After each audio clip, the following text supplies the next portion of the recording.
I was 58 when my life was torn apart by the very person I had loved and sacrificed everything for my only son. You'd think that at my age, after burying my husband and enduring so many losses, I would be immune to betrayal. But no one is immune when it comes from family, especially when it's your own flesh and blood. I remember that day so vividly.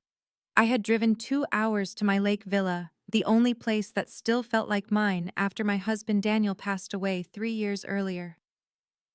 That house wasn't just a building. It was our shared dream. Every beam, every nail, every laugh that echoed inside had pieces of us in it. Daniel always said it would be our sanctuary, a place where love would linger long after we were gone. When I pulled up that afternoon, the late sun washed the lake in gold. For a brief moment, I felt peace until I stepped onto the porch. My son Ethan was there. But he wasn't alone. His wife Madison and her parents lounged on my chairs as if they'd lived there all their lives. A half-drained bottle of wine sat on the table Daniel had built with his own hands. Ethan looked at me without guilt, without hesitation, and said, "You're not allowed here anymore. This is their house now." I froze. His words cut deeper than any blade. This villa, this piece of Daniel and me, had become theirs in his eyes. Madison's parents smiled politely, almost smugly, as if I had just been introduced to new landlords. Gerald, with his silver hair combed perfectly, nodded at me like I was some handyman who overstayed his welcome. Patricia, with her superior half-smile, cradled her glass and crossed her legs as though she owned the view of the lake. I wanted to scream. I wanted to tear the wine glasses from their hands and shatter them against the floor Daniel polished every spring. But I didn't. My voice came out calm, almost too calm. "Excuse me." Ethan leaned back, resting one ankle over his knee. "You heard me. Madison's parents are going to start making themselves comfortable here. This is theirs now." I stared past him into the living room. The throw blanket I had knitted was still draped over the couch Daniel and I had chosen together. My cedar coasters, the ones I made the summer before he passed, sat beneath Patricia's glass, and yet she didn't bother using them. A wet circle stained the wood beneath. "Since when," I asked slowly, "does something I own become someone else's without me knowing?" Madison set her glass down, her manicured nails catching the fading sunlight. "Since we decided it makes more sense this way. You hardly come here. It's selfish to let it sit empty." Empty. That word stabbed me in the chest. Empty. I'd been there just last month sanding the porch railing. The month before, I had replaced the screen door. The villa wasn't empty, it was alive with memory, with love. But none of that mattered to them. To them, it wasn't about me, it was about control. Gerald raised his glass in my direction. "We're grateful for your generosity, truly. We'll take good care of it." I didn't answer him. I couldn't. My eyes stayed locked on Ethan, my son, the boy I had raised with every ounce of strength, every sacrifice. And now the man who looked at me as if I were in his way. "You thought you could just announce this," I said softly while sitting in my chair. He didn't flinch. His lips twitched into something close to a smirk. "Better to be direct." There was a time when my gaze alone would have made him hesitate, when the authority of a mother still meant something.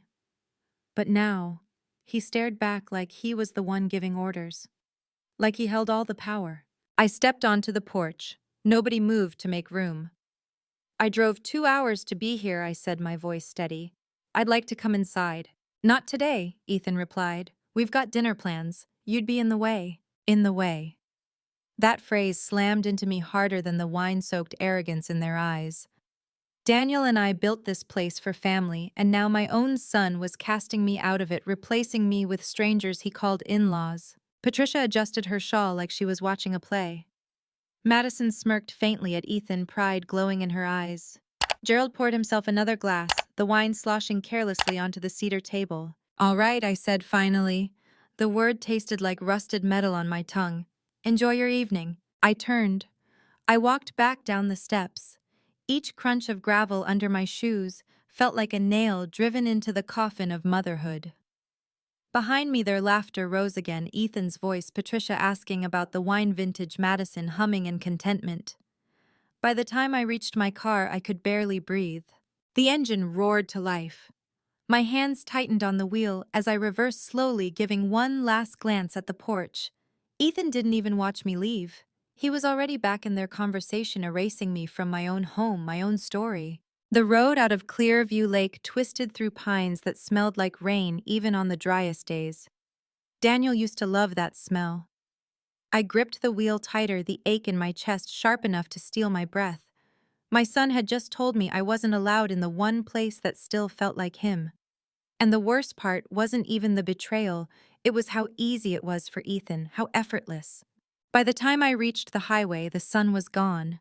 My phone buzzed on the passenger seat screen, glowing with a message from Ethan. I didn't check it, not yet. I wanted silence. When I finally pulled into my darkened driveway, the clock read 9:14 p.m.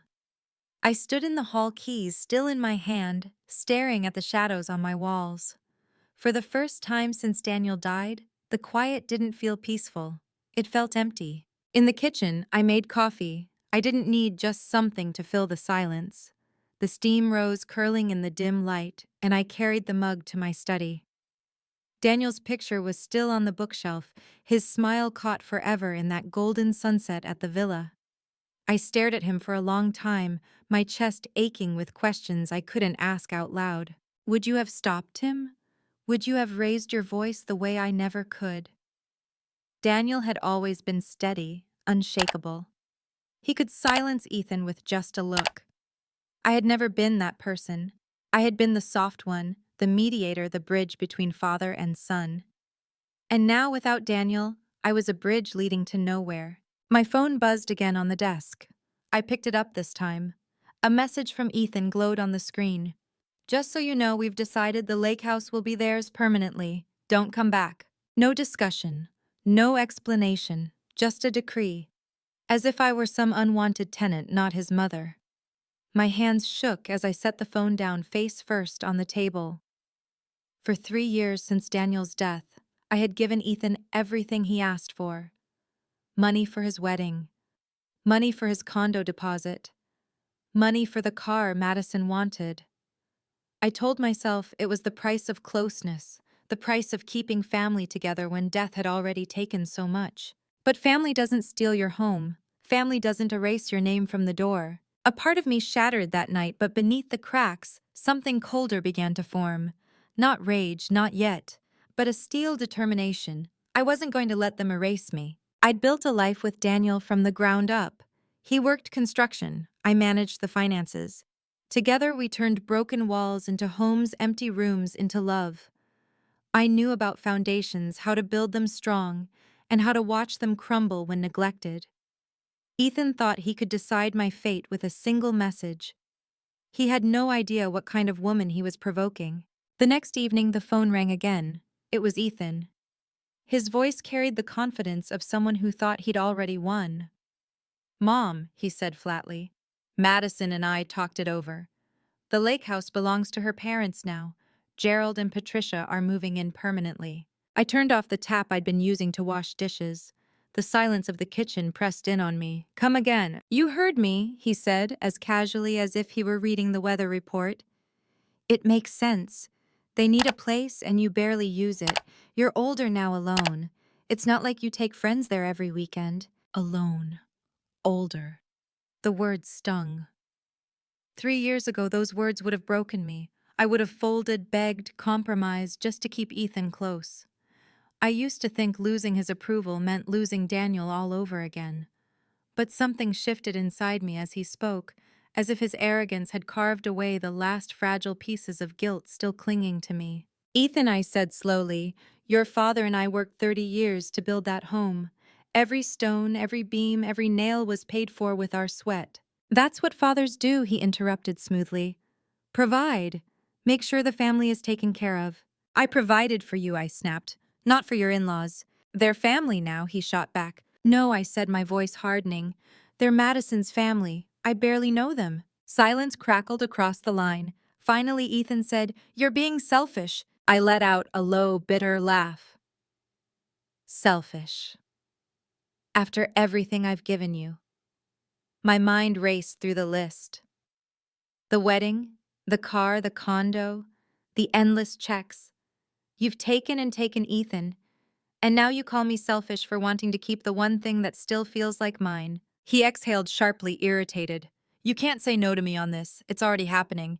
We're moving them in next weekend. It's done. No, I said firmly, calmly. Yes, he barked. Don't make this harder than it needs to be. You'll only embarrass yourself. For years, I had lived terrified of embarrassing myself in front of him, terrified of losing the fragile connection between us. But now the shame wasn't mine. It was his. And I suddenly realized I didn't need his permission to stand my ground. I'm done talking about this, I said. And before he could reply, I hung up. For the first time in our lives, I ended the call first.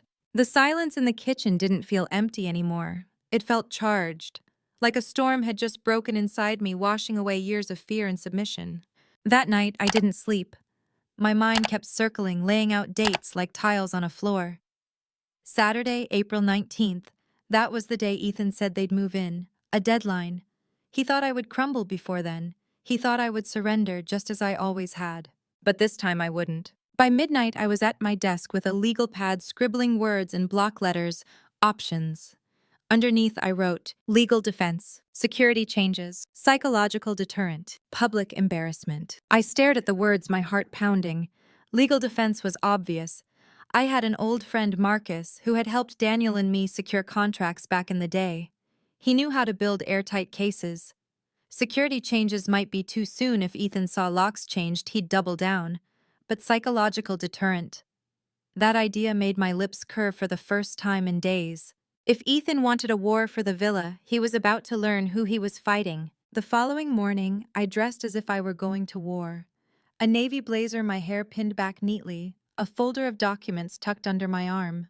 On the outside, I looked like any woman running errands. On the inside, I was sharpening knives no one could see.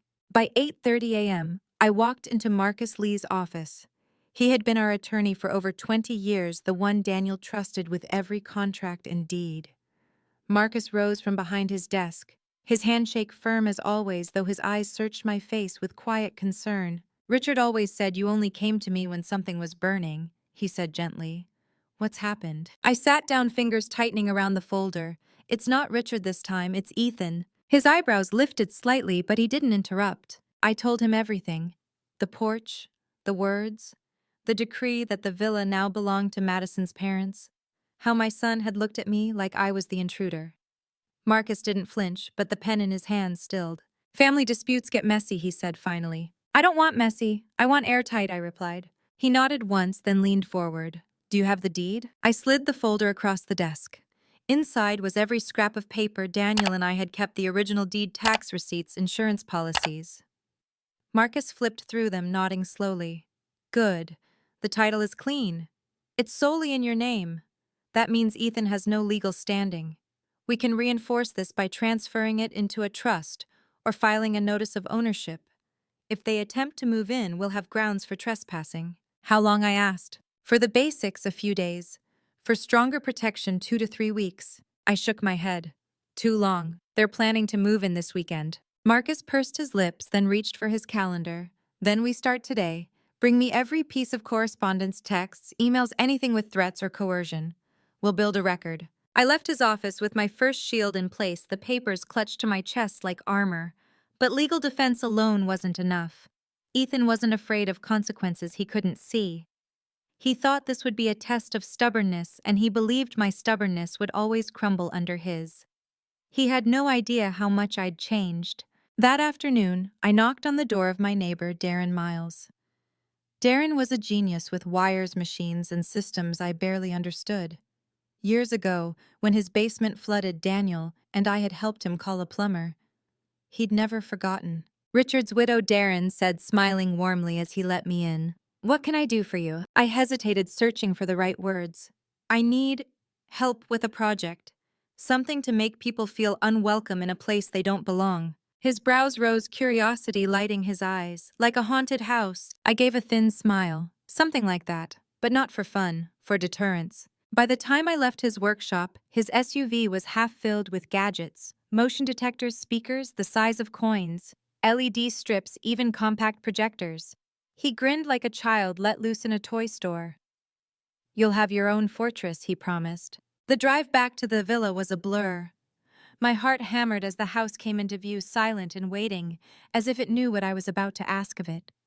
Inside, the air smelled faintly of cedar polish, the scent of Daniel's touch. I whispered to him, "Forgive me, love. I have to do this." Darren set to work with relentless energy. He installed motion detectors at the entryway, synced to hidden speakers that would boom a warning. Unauthorized occupants detected. Leave immediately. Lights were programmed to strobe in jagged bursts when movement was detected. In the upstairs hallway, projectors were hidden to cast the shadow of a pacing figure across the wall.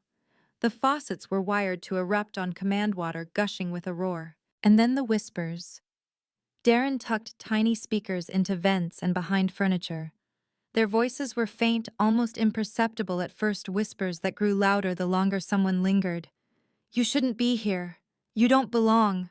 I watched silent and still as the villa transformed. To the eye, it looked unchanged. Daniel's blanket still on the couch, our rug still underfoot. But beneath the skin of the home, a new skeleton had been built. A home that could defend itself. When Darren finished, he wiped the sweat from his brow. "It'll all run on a closed network," he explained. "They can't cut it off or reset it. Backup batteries will keep it alive for days. You control it all from this." He handed me a tablet, its screen glowing with icons for each room. For the first time in weeks, I felt a flicker of satisfaction. I stood in the entryway looking out at the lake as the sun sank copper across the water. Daniel always said twilight was when the world held its breath. Tonight, I breathed with it steady and sure. In my mind, I could already see it, Ethan striding in with Madison and her parents smug with ownership.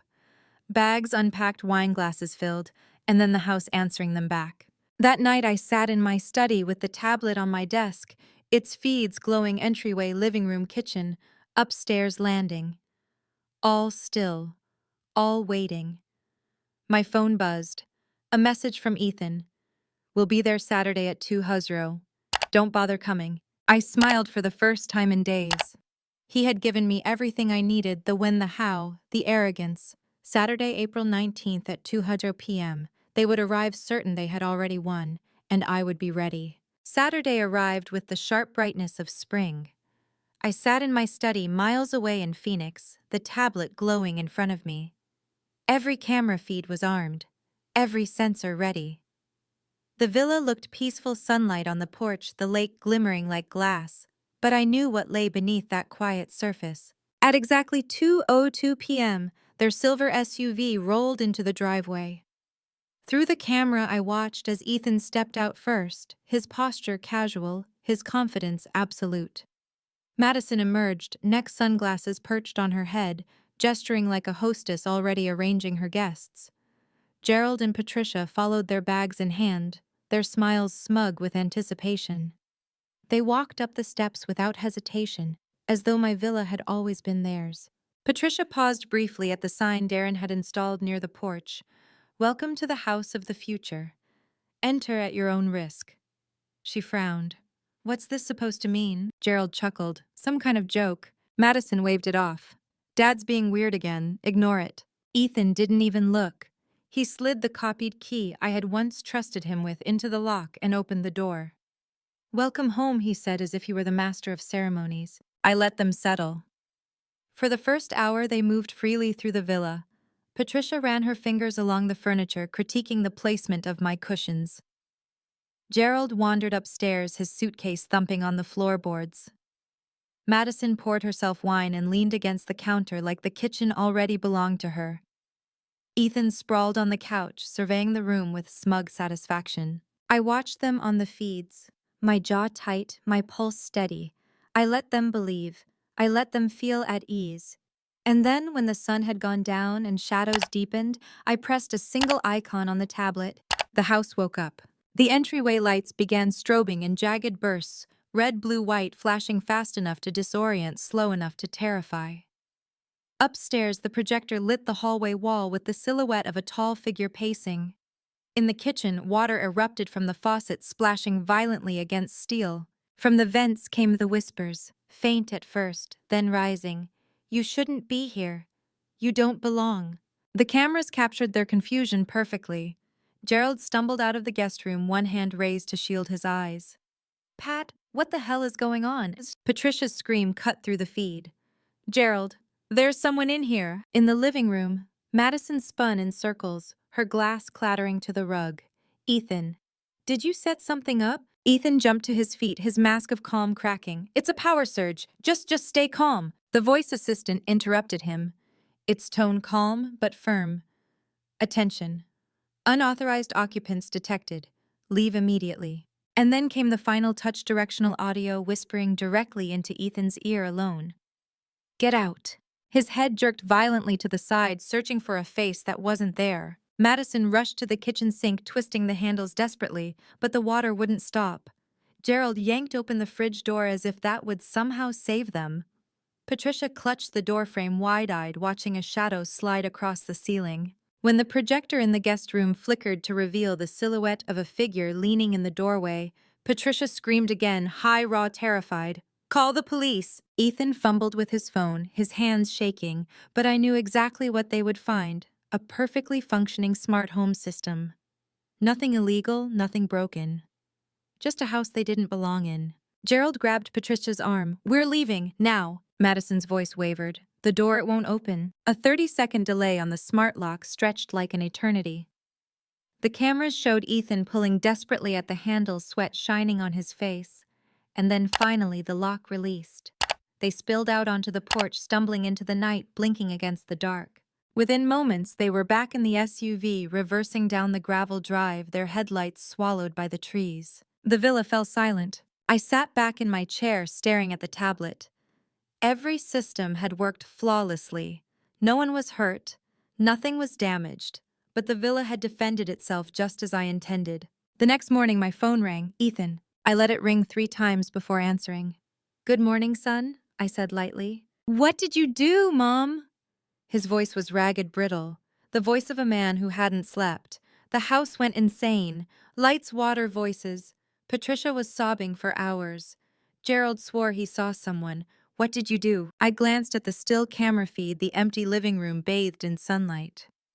That sounds terrifying, I said, letting just enough sympathy creep into my tone. Did you call anyone? We called the police, he snapped. They searched the whole place, said nothing was wrong. Well, I replied softly, that's a relief. Relief. His voice cracked. Don't play dumb with me. This wasn't random. It was deliberate, and you know it. Ethan, I said, smiling, though he couldn't see it. I was here in Phoenix all night. How could I possibly control a house from miles away? His breathing was ragged. This isn't over. We're still moving them in. Do you hear me? We're not stopping. Maybe I said, my voice low, deliberate. The house doesn't like strangers. The silence on the line stretched. And then for the first time in years, I heard it, doubt in his voice. I underestimated you, he whispered. You've been doing that for a long time, I answered. And then I hung up. The house had shaken them, but I knew Ethan. Fear alone would not stop him. He had inherited Daniel's stubbornness, but none of his father's honor. By Monday evening, my cameras caught him on the porch again, this time with a locksmith. I leaned closer to the tablet, watching as the man examined the door. These aren't normal locks, sir, the locksmith said, his voice carried clearly through the feed. They're tied into a network biometric scanner's backup power. I can't just replace them. Ethan's shoulders stiffened. Then find someone who can. But the locksmith shook his head. Not my area. You'll need a tech specialist. I smiled to myself. Darren was the only specialist within 200 miles who knew the villa's system, and he answered only to me. The locksmith drove away, leaving Ethan on the porch, fists clenched, jaw tight. Madison paced behind him, her face pale with frustration. They looked like squatters, suddenly aware they had no keys to the kingdom. 2 nights later, they showed up at my front door in Phoenix. Madison's perfume arrived before her words, sharp and citrusy. Ethan's voice was brittle steel. This ends now, he said. Either you stop whatever you're doing and give us the villa, or... He glanced at Madison and she stepped forward, arms folded. Or you'll never see us again. No holidays, no grandchildren, nothing. For a moment I felt the old weakness stir, the fear of being left utterly alone. But then it passed. Because what they were offering wasn't family. It was blackmail dressed as love. So that's a threat, I said evenly. It's reality, Ethan snapped. You're old, you're alone. What do you need with a villa anyway? I studied him quietly. Interesting perspective from people who tried to steal it behind my back. His face flushed red. We'll sue you, he said, for harassment, for emotional distress. We'll tell everyone what you did. I tilted my head. Based on what evidence shadows whispers water that turned on by itself? His jaw worked soundlessly. Madison's eyes narrowed, but her bravado faltered. They turned and left without another word. And in that silence, I knew it was time to end this war for good. The next morning, I called Marcus. My voice didn't tremble when I said, "Transfer the villa into a charitable trust, something Ethan can never touch." "Do you have a cause in mind?" Marcus asked. I thought of Daniel, of his quiet service in the army, of the way he had always believed homes could heal. "Yes," I whispered. "The Veterans Rest Initiative. They've been searching for property near the lake. Let the villa be theirs." By Thursday, the paperwork was complete. The villa no longer belonged to me, but it no longer belonged to Ethan either. It was safe, enshrined in ink and law, untouchable. That afternoon, Ethan stormed into Marcus's office with Madison and her parents in tow. Their voices were raised, their anger hot. But when Marcus slid the recorded deed across the table, the silence that fell was heavier than any scream. "Clear view. Lake Villa is now the property of the Veterans Rest Initiative," he said calmly. "Irrevocable, legally binding. You have no claim. None." Ethan's face went pale. Madison's nails drummed furiously on the table. Patricia sputtered something about fairness. Gerald cleared his throat, trying to find dignity in the ashes. But it was over. Ethan turned to me, eyes blazing. "You gave it to strangers instead of your son." I met his gaze without flinching. "I gave it to people who will honor it. You tried to turn it into a weapon against me. That's not family, Ethan, that's betrayal." Madison hissed, "This isn't over." Marcus only smiled thinly. "Yes, it is." When they left, slamming the door behind them, I felt something loosen in my chest, like shackles falling away. For the first time since Daniel's death, I wasn't living in fear of loss. I was living in truth. 2 days later, the Veterans Rest Initiative announced the gift. They posted a photo of the villa on their social media, calling it a place of healing for veterans and families. The comments were filled with gratitude, admiration, even awe. The villa had found its new purpose, one greater than my grief, greater than Ethan's entitlement. That evening I drove to the lake. The air was cool, the water copper with sunset. Donna Ortiz, the program director, greeted me with a clipboard and a warm smile. She walked the rooms with me, listening as I pointed out the quirks, where the morning light fell, where Daniel liked to sit, which drawer always stuck when the weather turned. She took notes not as a guest, but as a steward. As we stood at the window overlooking the dock, I heard it, the crunch of tires on gravel. I knew that sound before I even turned. Ethan's car. He stood on the porch, shoulders, stiff, eyes weary. For a moment I saw not the man who had betrayed me, but the boy who used to drop his baseball in the driveway and wait for me to help him find it. "Is it true?" he asked quietly. "About the veterans?" "It's true," I said. "It's done." He swallowed, looked down at his shoes. I said awful things. "You did," I agreed. His voice cracked. "Do you hate me?" "No," I said softly. "But I stopped letting you make me small." For a moment the silence stretched between us, years of love and hurt balanced on a knife's edge. Then he turned and walked away. I didn't call after him. Some journeys a son must make alone. That night, I sat on the dock, my feet dangling above the water. For the first time in years, I felt peace. The villa was no longer mine, but its spirit was safe. Daniel's memory was safe. And so was I. Sometimes love means holding on, and sometimes love means letting go so no one else can break what remains. If you've listened to my story this far, I want to thank you. If it touched you, if it reminded you of your own battles, your own losses, or your own victories, please like, share, and subscribe. Leave me a comment. Tell me where you're listening from. Tell me your story. Because in the end, what heals us isn't property or even revenge. It's knowing we're not alone.